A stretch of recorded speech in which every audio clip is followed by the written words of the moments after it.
शिव जी की भक्त हूँ, विरागी हैं महाराज जी वे। अगर मैं उनसे अच्छा घर, गाड़ी और पैसे कमाने की इच्छा रखती हूँ तो मैं गलत तो नहीं कर रही महाराज जी? रावण को लंका किसने दी थी? बैरागी ही ले तो दी थी। अरे आप चिता भस्मा लेपो गरल बसरम दिग्पट धरो जटाधारी कंठे भुजगपतिहारी पशुपति, लेकिन उनके मित्र है कुबेर जो चरण सेवक है। भगवान शंकर का सख्य भाव स्वीकार करते हैं कुबेर, तो त्रिभुवन का धनी बना दिया। कई बार कैलाश को उठाकर अपनी भुजाओं से भगवान शिव को प्रसन्न कर लिया, तो लंका प्रदान कर दी, पूरी सोने की थी, पूरी ईंट नहीं लगी हुई थी, केवल स्वर्णमयी लंका थी। ये महाराज लगाते चिता की भस्म में, लेकिन देते खूब माल है।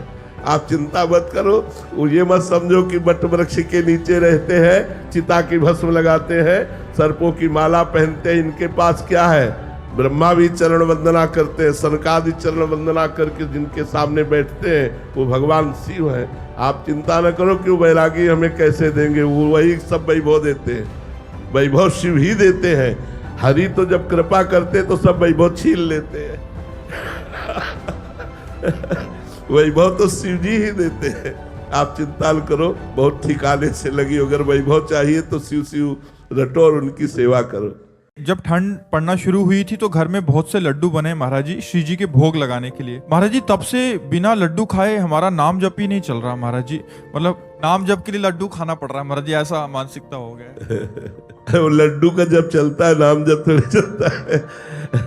अगर जैसे कोई कि बिना अमुक वस्तु का सेवन किए हमारा भजन नहीं होता, हमें तो ये आवश्यक है, हम तो वो उस वस्तु का भजन है, भगवान का भजन नहीं। भगवान के भजन के लिए जो प्रारब्धानुसार मिल जाए, कभी घी घना, कभी मुट्ठी भर चना, कभी वो भी न बना, लेकिन भजन निरंतर चले। लड्डू से भजन, ऐसा आज तक हमने सिद्धांत नहीं सुना। अरे भैया, लड्डू, पेड़ा, रसगुल्ला ये सब वासना की उत्पत्ति करते हैं, उपासना की उत्पत्ति नहीं करते। लड्डू खा लेता हूँ तो नाम जप अच्छा होता है महाराज? नहीं नहीं नहीं, वो मन की चाल है, वो नाम जप की बात नहीं। नाम जप तो सही पूछो तो नमक रोटी खाने से भूख लगे, जो भी भगवान ने दिया है, दाल रोटी, नमक रोटी, साधारण भगवान को भोग लगाओ और पाओ, और देखो खूब भजन होगा। ब्रह्मादिक के भोग सब विषम लागत ताहि, नारायण ब्रज चंद की लगन लगी है जाए। जिसे भगवान की प्राप्ति की लगन लगी, ब्रह्मादिक के भोग विष के समान दिखाई देते हैं, मर्त लोग के भोगों की बात क्या। इसलिए अभी विषयों का ही भजन हो रहा है, अभी वास्तविक भगवान का भजन नहीं हो रहा। जब भगवान का भजन होगा तो किसी विषय के आश्रय से नहीं होता, वो भगवान के आश्रय से होता है। जल्दी जल्दी पैसे कमा लेता हूँ, फिर एकदम विश्राम होके वृंदावन वास करूंगा। कभी नहीं कर पाओगे, कभी नहीं कर पाओगे। पैसे के बल से वृंदावन वास या पैसे के बल से भगवान का भजन, ये भूल जाओ कि हम बढ़िया फ्लैट ले लेंगे, एसी रूम लगा लेंगे, हर समय बढ़िया भोजन व्यवस्था होगी और खूब नाम जप करेंगे। भूल जाओ, भूल जाओ। खूब भोगों का चिंतन होगा और भोग भोगोगे। लिख लो, हमारी बात लिख लो। हम ऐसे नहीं बोल रहे, बचपन से बाबा जी हैं और वो अनुभव करके बोल रहे हैं, और जो बोल रहे हैं उसे तुम लिख लो। अकाट्य है, अकाट्य। हर व्यवस्था खाने पीने की और ये मनोरंजन की हो, भजन थोड़ी होता है। भजन तो होता है कांप रहा है शरीर सर्दी में और बैठे हैं यमुना किनारे, फिर परमात्मा के ध्यान में, तब भजन होता है। अगर भजन हो व्यवस्था में तो बताना। सुबह उठो, रजाई ओढ़ करके माला हाथ में ले लो तो माला छूट जाएगी और भजन होगा। ऐसे भजन होगा। अच्छा, रोज टिफिन बढ़िया लगकर चक आ रहा है तो भोग अच्छे लगेंगे कि भजन अच्छा लगेगा? ये भजन खिलवाड़ नहीं भाई। रुपया के बल से भजन होता तो बड़े बड़े महान चक्रवर्ती सम्राट हुए, सब भजन करके भगवान को प्राप्त हो जाते। भजन करो, जो व्यवस्था भगवान ने दी है वो भगवान की नाथ सकल संपदा तुम्हारी, मैं सेवक समेत सुत नारी। और भजन में लगो तो भजन हो सकता है, लेकिन रुपया में लग के की व्यवस्था कर ले फिर भजन करेंगे, कदापि नहीं हो सकता। अरे कि जल्दी जल्दी मेहनत अभी आज ही कर लेते हैं कल के लिए। कल किसने देखा, कल आए ना आए, कल पता नहीं, आंख मुंद जाए। हम व्यवस्था करते तो जो लोग ऐसा सोचते हैं ना कि हम कल भजन करेंगे, नहीं, काल करे सो आज कर, आज करे सो अब, पल में परलय होएगी, बहुत करोगे कब। आज ही राम राम बोलो, आज ही राधा राधा रटो, कल जैसी परिस्थिति होगी देखा जाएगा, कल मंगलमय हो। महाराज जी, मेरी माँ को भूतों ने परेशान कर रखा है, मैं उन भूतों पर शासन करना चाहता हूँ, इसलिए मुझे शैतानों का राजा बना दिया जाए। भूतों का राजा? वो तो भूतेश्वर भगवान शंकर है। भूतेश्वर भगवान शंकर, भूतों के ईश्वर। तो शैतान का राजा मत बनो यार, अरे देवताओं के राजा बनने की कोशिश करो। हाँ, भगवान नाम जप करो, भगवान नाम जप से सब ठीक हो जाएगा। हाँ, जो सुमिरे हनुमत बलवीरा, जो हनुमान जी का क्या, भूत पिशाच निकट नहीं आवे, महावीर जब नाम सुनावे। हाँ, तो सोचो जिनके सेवक का नाम लेने से इतनी महिमा है कि भूत पिशाच निकट नहीं आवे, महावीर जब नाम तो राम राम कहोगे तो क्या हो जाएगा, वो जड़ से मुक्त हो जाएगा, भूत योनि से ही मुक्त हो जाएगा। इसलिए कोई मत डरो, कभी भूत से डरना मत, वो तुम्हारा कुछ नहीं बिगाड़ सकता। वो अपने कल्याण के लिए तुम के पास आता है कि कोई राम सुना दे, कोई कृष्ण सुना दे। कभी भूत आवे राधा राधा राधा, उसका भी उद्धार हो गया, आप निर्भय हो गए। करके देख लेना। हम तो इस स्मशान में भी सोए, गंगा किनारे भ्रमण किए, तो बहुत बार ऐसी मुलाकातें हुए हैं, लेकिन उनका कल्याण हुआ, वो हमें कभी एक बाल बाका भी नहीं हुआ। इसलिए कभी भूत से तो डरो मत ही, वो अपने आप कुछ नहीं करेगा, कभी नहीं करेगा। भूत योनि है, प्रेत योनि है, 84 लाख योनियों में है, लेकिन वो उसी को कष्ट देती है जो कर्म ऐसा बन गया, तो वो कर्म के अनुसार दंड देने के लिए भगवान उसे छूट दे देते। भूत को ऐसा थोड़ी वो किसी के भी ऊपर चढ़ जाए, जिसे भगवान इशारा कर देते उसी के ऊपर जाएगा, अन्यथा नहीं। तो नाम जप करके जिसको भूत आता हो उसको जल पिला दो, उसके ऊपर जल छिड़क दो, निश्चित भूत उतर जाएगा। पक्की बात मान लो, ये प्रयोग की हुई बात कह रहा हूँ। तो ऐसा कर लो, और शैतान का राजा बनने की कोशिश मत करो भैया, भगवान के दास बनने की कोशिश करो। समस्त शक्तियों को जागृत कर देता है, भोगों का आश्रय समस्त शक्तियों को ढक देता है। इस बात को समझिए। बहुत दुर्भाग्य है जो हमें सुविधा अच्छी लगे, बहुत दुर्भाग्य है, सच्ची मानिए। अंदर की स्थिति को तुम नहीं जानोगे, बाहर की बातें देखते हो। बड़ा दुर्भाग्य है जब सुविधा में भजन किया जाए, बड़ा सौभाग्य है जब असुविधा में भजन होता है। जो असुविधा में भजन किया महापुरुषों ने, वो सुविधा में, वो तो सुविधा भ्रम है, सुविधा भ्रम है। देखो, पूज्य श्री रघुनाथ दास गोस्वामी जी के पिता ने रसोईया, रुपया, सब व्यवस्था, सेवक जन भेजे कि अब जब जगन्नाथपुरी में ही रहेगा बेटा बाबा जी बन के, तो सारी सुविधाएं। अपने आप वैरागी को कोई शिक्षा नहीं देनी होती। 1-2 दिन भोग बनाया, महाप्रभु चैतन्य देव को पवाया, फिर कहा कि जब हम भगवत मार्ग में चले तो मेरे प्रभु के द्वारा मेरा भरण पोषण होना चाहिए, ये पिता के द्वारा वैभव का नहीं। वापस कर दिया सब। और जगन्नाथ जी के सिंहपौर पर जो भिक्षुक जन हैं उनके बीच में खड़े हो गए। तो भिक्षुक जनों का तो अभ्यास था, दौड़ दौड़ के आगे लेते, वो गंभीरता से खड़े रहते। जब कोई उनकी तरफ देख कर दे देता तो वही पा लेते, ने रात दिन भजन करते। इस वृत्ति को भी ठीक नहीं समझा। फिर एक अन्य क्षेत्र से थोड़ा अन्य, इस वृत्ति को भी सुविधाजनक समझा। रात्रि में जो प्रसाद फेंक दिया जाता, गौएं भी नहीं पाती, वो उठाकर धोकर फिर पाते। रात दिन नाम जप। महाप्रभु चैतन्य देव जी को जब गोविंद जी के द्वारा पता लगा कि ऐसे रघुनाथ दास जी, तो चुपचाप रात्रि में गए और भोग लगा को पाना ही शुरू किया था कि ऐसे, और कहा इतना स्वादिष्ट अमृत जैसा भोग अकेले अकेले पाता है रघु, मुझको निमंत्रण नहीं दिया। अरे प्रभु आपके लायक नहीं। बोले यही तो अमृत है। महाप्रभु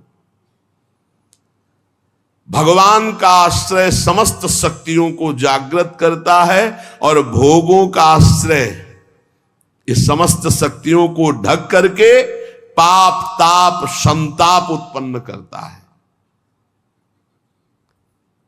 जो भगवान का आश्रय ले लेता है, भगवान उसके सारे दोषों को अपना दोष मान लेते हैं, सारे उसके अपराधों को स्वयं मिटा देते हैं। भगवान के बल के समान कोई बल नहीं, इसलिए उपासक को अपना बल नहीं, भगवान का बल का भरोसा रहकर निर्भय हो जाना चाहिए। थोड़ी रहनी सुधार लो, प्रभु थोड़ी रहनी सुधार लो, थोड़ा साधारण जीवन जियो तो असाधारण भजन होने लगे। ये सब ठीक नहीं। बाहर सच्ची कहते हैं कि दुर्भाग्य समझो जो सुविधाजनक जीवन जीकर भजन करना चाहते हैं, जो साफ सुविधाओं को ठुकरा करके, साफ वैभव है लेकिन बहुत अकिंचन जीवन जीते हैं, बलिहारी उनके जीवन की। भगवान जितनी रचना रचे उसका प्रतिक्षण परिवर्तन हो रहा है और नाश की तरफ जा रही है।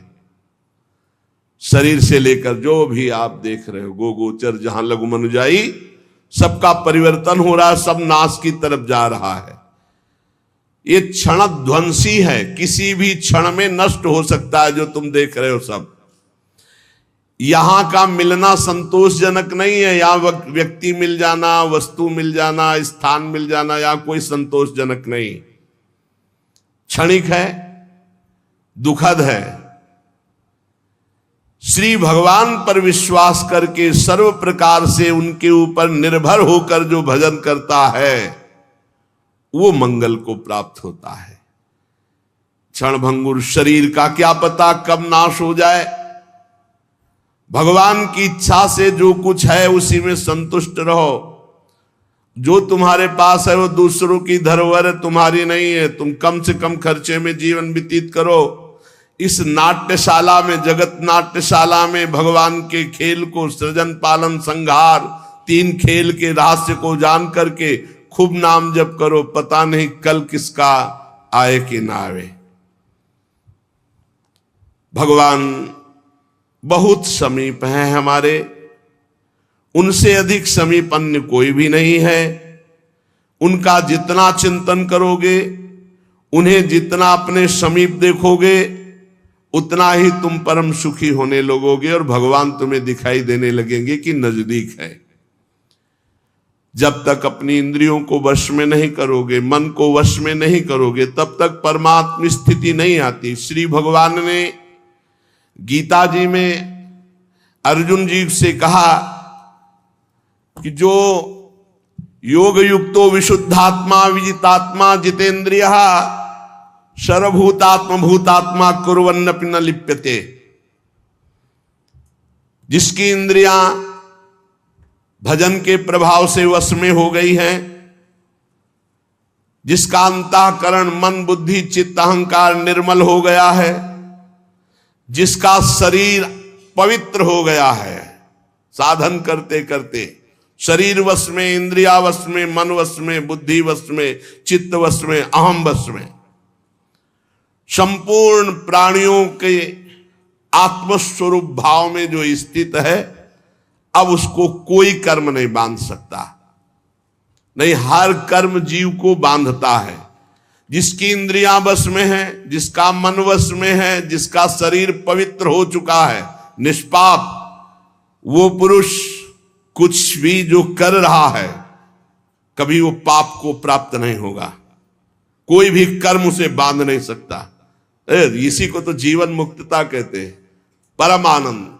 देखो भगवान कह रहे हैं, नैव किंचित करोमीति युक्तो मन्येत तत्त्ववित् पश्यन् श्रृण्वन् स्पृशन् जिघ्रन् नश्नन् गच्छन् स्वपन् श्वसन् प्रलपन् विसृजन् गृह्णन् निन्मिषन्नपि इंद्रियाणि इंद्रियार्थेषु वर्तन्ते इति धारयन्। हे अर्जुन, जो तत्व को जानने वाला पुरुष है, संयमी पुरुष है, जिसने अपनी इंद्रियों पर विजय प्राप्त कर ली, मन पर विजय प्राप्त कर लिया है, जो सब जगह अपनी आत्मा को देखता है, नैव किंचित करोमीति युक्तो मन्येत तत्त्ववित्। वो तत्व को जानने वाला सांख्य योगी किंचन मात्र कुछ नहीं करता है और सब कुछ करता है। पश्यन देखता हुआ, श्रवण सुनता हुआ, स्पृशन छूता हुआ, जिघ्रन सूंघता हुआ, असनन खाता हुआ, गच्छन चलता हुआ, ग्रहणन ग्रहण करता हुआ, प्रलपन बोलता हुआ, विसर्जन मलमूत्र का त्याग करता हुआ, स्वपन सोता हुआ, श्वसन श्वास लेता हुआ, उन्मिशन आंख खोलता हुआ, निमिशन मूंदता हुआ, इंद्रियाणि इंद्रियार्थेषु वर्तन्ते इति धारयन्। उस ज्ञानी महात्मा को पता है कि संपूर्ण इंद्रियों के विषय में बरत रही हैं, किंचित एवं न करो भी इति मन्येत, मैं स्वयं कुछ भी नहीं कर रहा हूं। बहुत गूढ़ विषय है। पश्यन श्रवण स्पृशन जिघ्रन नसनन गच्छन स्वपन श्वसन, ये सब क्रियाएं हो रही, बड़ा उच्च कोटि की अवस्था। ग्रहणन प्रलपन विसर्जन स्वपन श्वसन उन्मिशन निमिशन अपि इंद्रियाण इंद्रियार्थेषु, सूंघता हुआ, देखता हुआ, खाता हुआ, चलता हुआ, ग्रहण करता हुआ, बोलता हुआ, मलमूत्र का त्याग करता हुआ, सोता हुआ, श्वास लेता हुआ, आंख खोलता हुआ, मूंदता हुआ, संपूर्ण इंद्रियों के विषय में बरत रही, मैं कुछ नहीं कर रहा। ऐसे महापुरुष के द्वारा जो भी कुछ होता उसको कुछ नहीं भोगना पड़ता, न पाप न पुण्य। पूरे संसार का संहार हो जाए तो कोई पाप नहीं, पूरे संसार का पुण्य हो जाए तो कोई उसको पुण्य नहीं, क्योंकि वो देख रहा है कि इंद्रियों में बरत रहे, गुणों में बरत रहे हैं, मैं इन सब से विलग हूं। ये स्थिति जीवन मुक्त महापुरुष की होती है, जहां शरीर और इंद्रिय मन बुद्धि बदलते रहते हैं, पर हम उनको देखते रहते हैं, हम नहीं बदलते। शरीर बदला, बाल्यावस्था, जवानी, बुढ़ापा, लेकिन हम वही हैं जो देखने वाले हैं। पहले रजोगुणी बुद्धि थी, फिर सतोगुणी आ गई, लेकिन हम बुद्धि को देख रहे हैं, हम बुद्धि नहीं हैं, बुद्धि को देखने वाले। इंद्रियां पहले चंचल थी, फिर शांत हो गई, हम इंद्रियों को देख रहे हैं, दृष्टा है, हम इंद्रिय नहीं हैं। मन को भी हम देखने वाले हैं, हम मन नहीं हैं। स्वयं हम परमात्मा के स्वरूप हैं। जैसे अंश कहा जाता है ना, तो चाहे एक चम्मच गंगा जल हो तो गंगा जल, और चाहे एक बहुत बड़े टैंकर भर के तो गंगा जल, और चाहे पूरी धारा तो गंगा जल। परमात्मा का अंश जीव परमात्मा स्वरूप ही है। पूर्ण परमात्मा का अंश जीव परमात्मा स्वरूप ही, ये बात मान लो। चेतन अमल सहज सुख राशि, बदलने वाले के साथ एक है। संसार बदलने वाला, इंद्रियां बदलने वाली, शरीर बदलने वाला, बुद्धि बदलने वाली, मन बदलने वाला, चित्त बदलने वाला, अहंकार बदलने वाला, लेकिन जो मैं था वही मैं हूं, वही मैं रहूंगा। जिसको ये ज्ञान होता है वो सब कार्य करता हुआ कभी बंधता नहीं है। आप कभी बदलने वाला नहीं है, आप स्पष्ट देख लीजिए, आप कभी बदला नहीं, वो ज्यों का त्यों रहता है। जब आप अपने आप को भूलकर बदलने वाला मान लेते हैं तो आपको जन्म मरण ये होगा, फिर आपको हर कर्म का फल मिलेगा, क्योंकि आप भोक्ता और कर्ता भाव स्वीकार किया। अगर स्वीकार ना करे तो कुछ भी उसको दंड नहीं मिलेगा, किसी भी तरह उसे नहीं भोगना पड़ेगा। यह बात तुम केवल दृढ़ता से मान लो, मानने से ही तुम्हारी मुक्ति हो जाएगी, मानने से ही तुम जान जाओगे, अनुभव हो जाएगा। केवल मेरी बात मान लो। तत्व प्राप्ति किसी साधना से नहीं होती, मानने से होती है। चाहे ध्यान से सुनिए, चाहे वो कैसा हो, कोई अधिकारी हो या अनाधिकारी, अंतःकरण शुद्ध हो या अशुद्ध, इससे कोई मतलब नहीं, क्योंकि ये तुम हो ही नहीं। और इससे बड़ा कोई ज्ञान से पवित्र कोई तीर्थ नहीं है। अगर तुम भगवत प्राप्ति चाहते हो, तुम्हें भगवत प्राप्ति की लगन है, तो इस बात को समझो, शरीर संसार ये तुम नहीं हो, ये तुमसे अलग है। ऐसा अनुभव होता है। जबान चराना, नेत्र चराना और इंद्रियों की गुलामी में घूम रहे, इसीलिए समझ में नहीं आ रहा। ये बहुत बढ़िया बात है। यद्यपि मृषा छूटति कठिनाई, अगर समझ जाओ तो केवल समझने की बात है, कुछ करने के लिए। भगवत प्राप्ति समझने की बात है। ये बहुत सुंदर बात, इसी को हमने कई बार सत्संग में कहा है। आप अपने अंतःकरण की बात किसी से मत बताइए कि आपको कोई विकार है। जब आपसे कोई पूछे तो मुस्कुरा के उत्तर दो, बहुत सुंदर, बहुत कृपा है ठाकुर जी की, बहुत आनंद है। वो धीरे धीरे अंतरे में भस्म हो जाएंगे। उनकी सत्ता ही नहीं, आप जब सत्ता देते हैं तभी वो आपको परेशान करते हैं। भगवान कहते हैं मात्रा स्पर्शास्तु कौन्तेय शीतोष्ण सुख दुखदा आगमा पाइनो अनित्यास्तास्तितिक्षस्व भारत। ये आने जाने वाले विकार हैं, इनकी सत्ता नहीं है। इनको चुपचाप सह जाओ। अंतःकरण में, तुम्हारे में तो आए ही नहीं, अंतःकरण में तन्मयता होने के कारण तुम्हें भास रहा है। तुम में तो कभी कोई विकार हो ही नहीं सकता। तुम तो निर्विकार सच्चिदानंद थे, हो, रहोगे। कभी कोई विकार तुम्हारे को छू ही नहीं सकता, कभी कोई पाप तुम्हें छू ही नहीं सकता। इस शरीर से हुआ, शरीर को भोगना पड़ेगा। तुम शरीर नहीं हो। अब इतना ज्ञान हो जाए तो जीवन मुक्त हो जाए। एक मार्मिक बात है जिसकी तरफ साधक ध्यान नहीं देता, वो ये कि परमात्मा की प्राप्ति करने से नहीं होती, मानने से होती। और सब करने में लगे, नहीं? सब करने में लगे। और यहां कह रहे एक साधक इस तरफ ध्यान नहीं देता। परमात्मा की प्राप्ति स्वतः सिद्ध है, करने से नहीं, मानने से होती है।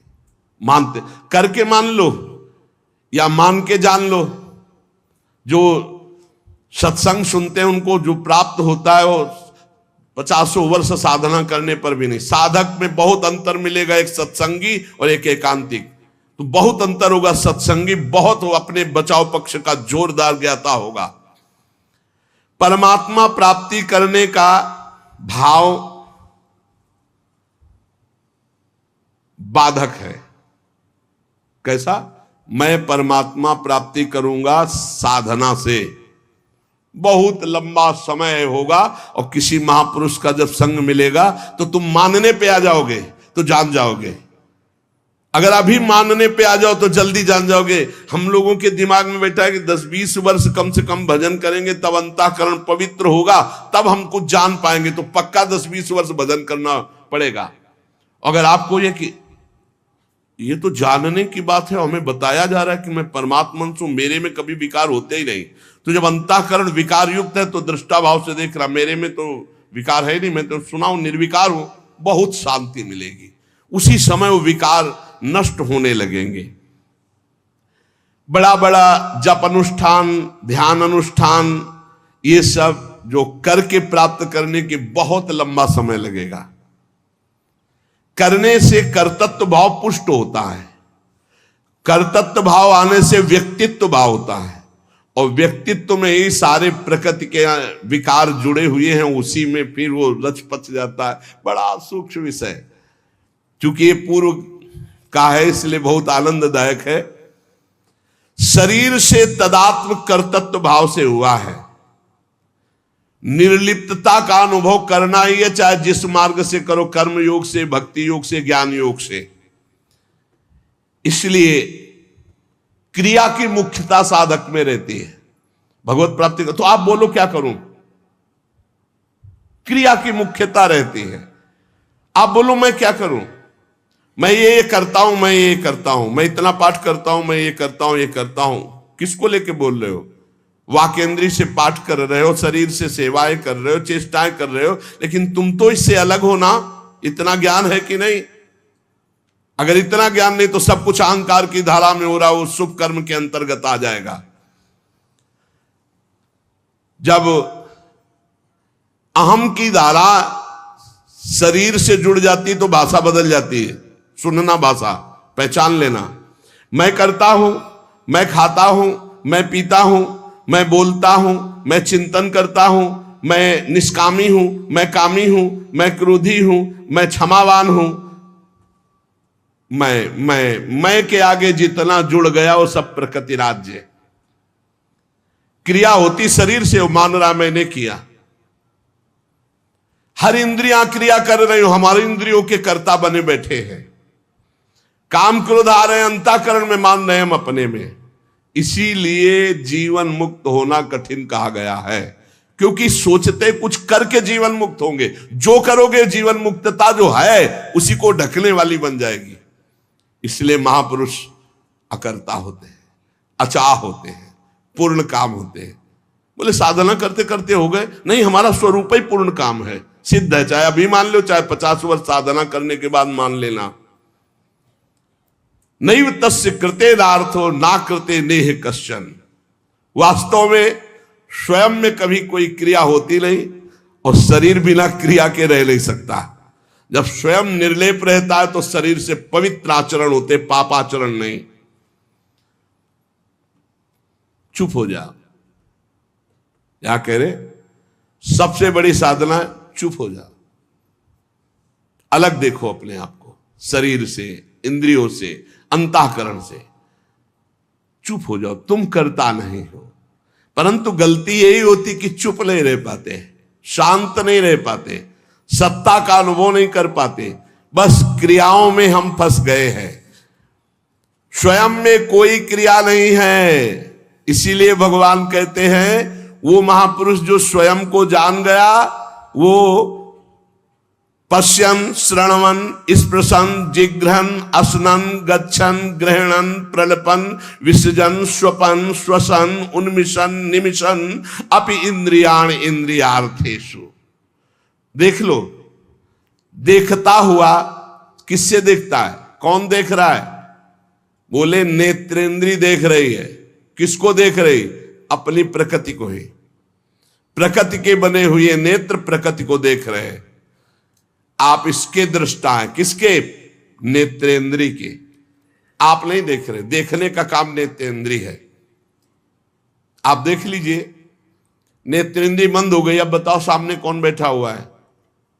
आप नहीं देख रहे, नेत्रेंद्री देख रही। तो देखता हुआ भी मैं नहीं देख रहा हूं, देखता हुआ भी मैं नहीं देख रहा हूं, क्योंकि मैं नहीं देख रहा हूं, नेत्रेंद्री देख रही है। सुनना काम किसका है? श्रवणेंद्री का। अगर श्रवणेंद्री को अभी बंद कर दिया जाए तो आपको बाहर खूब बातें हो रही नहीं सुनाई देंगी, आप नहीं सुन सकते, क्योंकि सुनने का काम श्रवणेंद्री का है। तो मैंने नहीं सुना, श्रवणेंद्री सुना, मैं उसका दृष्टा हूं, साक्षी हूं। छूने का काम स्पर्शन त्वगेंद्री से, त्वगेंद्री के बिना स्पर्श का अनुभव नहीं होता। जिघ्रन, सूंघने का काम घ्राणेंद्री। असनन, खाने का स्वाद लेने का काम रसेंद्री। गच्छन, चलने का काम कर्मेंद्रियों में चरण। ग्रहण करने का काम हस्तेंद्री। प्रलपन, बोलने का काम वाकेंद्री। मलमूत्र त्याग करने का गुदाएंद्री। स्वपन, सो रहा है, श्वास ले रहा है, आंख खोल रहा है, मूंद रहा है, संपूर्ण इंद्रियां सब इंद्रियों में बरत रहे। इसको मैं जानने वाला हूं, लेकिन मैं देखता, सुनता, खाता, पीता नहीं हूं। खाने पीने का काम प्राणों का है, प्राण पोषण। मैं प्राण थोड़ी हूं, मैं तो आत्म तत्व हूं, भगवत स्वरूप, ईश्वर का अंश हूं। ये ज्ञान जिसको हो गया तो कह रहे किंचन मात्र कभी कोई उसके ऊपर बंधन नहीं रहता। सिद्ध महापुरुष के ऊपर कोई, इसीलिए सुधानिधि में भी ये लिखा है कि जो महापुरुष राधा वल्लभ लाल के रहस्य मार्ग में प्रविष्ट हो चुका है, देहातीत भाव, अब वो चाहे विषय ग्रहण करे या त्याग कर दे, बहिर्मुख पुरुषों के पास बैठे हो, एकांत बैठे हो, कैसी भी स्थिति में रहे, उसे कोई नहीं फंसा सकता। विषयान ग्रहणंतु मुंचंतु वा कैर्वा भाव रहस्य पारंगमति श्री राधिका प्रेसा, एक स्थिति है। नैव किंचित करोमि, इसका तात्पर्य नहीं है कि वर्तमान में वो कुछ शरीर से उसके क्रिया नहीं, शरीर से क्रिया हो रही पर कर्तृत्व भाव नहीं, कर्ता भाव नहीं। इसको बहुत सरल ढंग में निपटा सकते हो अपने लोग। कर्तृत्व भाव भी है, मैं कर रहा हूं लेकिन प्रभु के लिए कर रहा हूं, प्रभु को समर्पित कर दिया। जो गति इसकी होगी ज्ञानी की, वही गति भक्त की होगी। सरलता पूर्वक समझ लीजिए, अहंकार को बिना समर्पित किए काम बनने वाला नहीं, चाहे ज्ञान से, चाहे कर्मयोग से, चाहे भक्ति योग से। ये जो कर्ता और भोक्ता भाव है, यही हमें भगवत प्राप्ति नहीं होने दे रहा। अगर ये बात समझ में आ रही हो, थोड़ा पवित्र बुद्धि हो गई हो, तो आप देख लो। अगर नहीं समझ में आए तो बिल्कुल सरल बात है, भगवान इसी की प्राप्ति के लिए कहते यत करोषि, जो तुम कर रहे हो मेरे को समर्पित कर दो।